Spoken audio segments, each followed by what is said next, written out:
السلام عليكم ورحمة الله، نتمنى تكونوا بخير وعلى خير وانتم كتشاهدوا الفيديو ديال اليوم. ان شاء الله يلقاكم بتمام الصحة والعافية. اقترحنا لهذا النهار تحلية بثلاث مكونات فقط، كتجي سهلة في التحضير ديالها وكتجي لذيذة لذيذة، طعمها رائع جدا. لأول مرة كيشوف القناة مرحبا أو ألف مرحبا، يشترك ويفعل الجرس باش يتوصل بكل جديد ديالي، ونتمنى يعجبكم فيديو اليوم وفرجة ممتعة. إذا على بركة الله، عندي في المكونات عندي هنايا الكريمة، الكريمة السائلة، عندي نصف لتر. هاد علبة فيها إطرو، أنا استعملت النصف ديالها. وعندي حليب مركز محلى، هذا غير كان عندي يعني بغيت نستغلو، لأن كيف ما قلت لكم التحلية بثلاث مكونات فقط، فهذا غير يعني كان عندي ما بغيتوش يضيع وضفتو حتى هو في هاد التحلية هادي.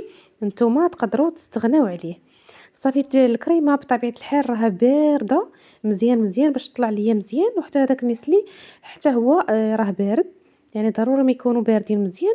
صافي كنطلع الكريمه ديالتي عاديه بهذا الشكل هذا حتى كتطلع، وما نخليوهاش حتى كتنشف، يعني نطلعوها بهذا القوام، هذا قوام يكون كريمي.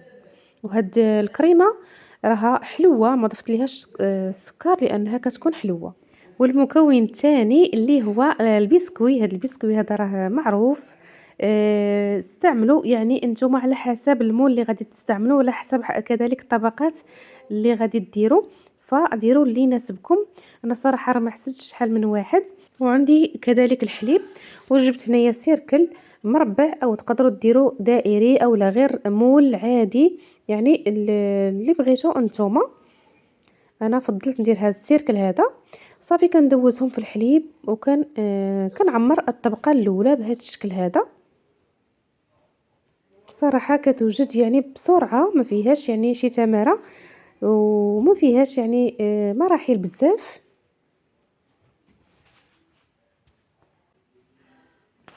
صافي من بعد ما كملت الطبقه الاولى غادي نضيف طبقه ديال الكريمه،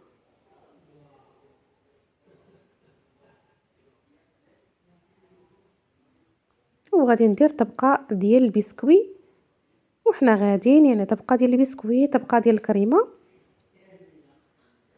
حتى كنسالي الكميه ديالتي كامله ديال البسكوي. انا راه درتها يعني هاد التحليه درتها عائليه، ودرتها يعني عاليه شويه بعده طبقات كيف ما شفتوا في اول الفيديو. وانتم كديروا الطبقات اللي عندكم كيف ما بامكانكم ديروها غير في الكويسات، ديروها يعني التحليه في الكؤوس.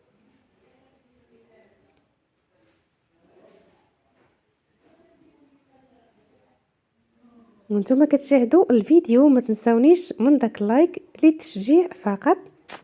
صافي ومن بعد ما ساليت يعني الطبقات كاملين، نحاول نقاد ليها الوجه ديالها، وغادي ندوزو للتزيين. واحد التزيين حتى هو اللي بسيط، والتزيين ديالها منها غناخذ البسكوي، تبقى ليا شويه ديال البسكوي طحنته في الهاشوار، وغادي نحاول نزين به بهذا الشكل هذا، تزيين اللي هو بسيط. وتقدروا نتوما ديروا اي بسكوي كتفضلوا. انا استعملت هذا البسكوي هذا، تقدروا ديروا البسكوي هكا كحل، يعني اي بسكوي كتفضلوا تقدروا تستعملوه في هذه التحليه هذه.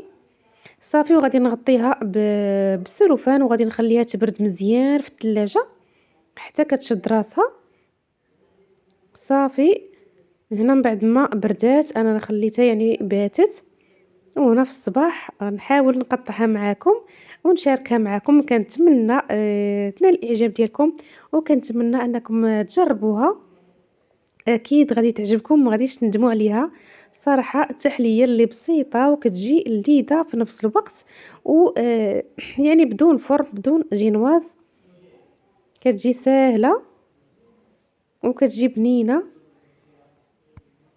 غادي نحاول يعني ندوز الموس هكا من الجناب باش يسهل عليا نديمو ليها، وغادي نقطعها الى مربعات.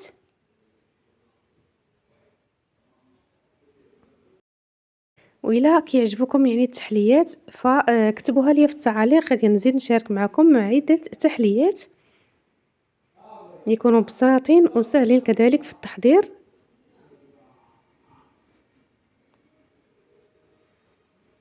أنا قطعتها المربعات اللي شوية كبار صافي، وغادي نديمو ليها بكل سهولة، راها كتجي قابطة في راسها.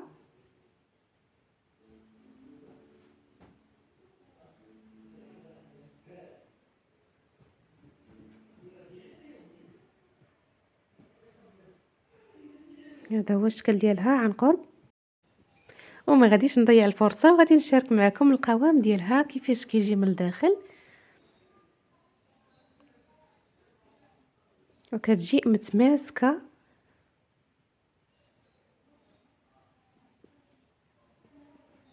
أنا تقريبا راه درت 5 ديال الطبقات.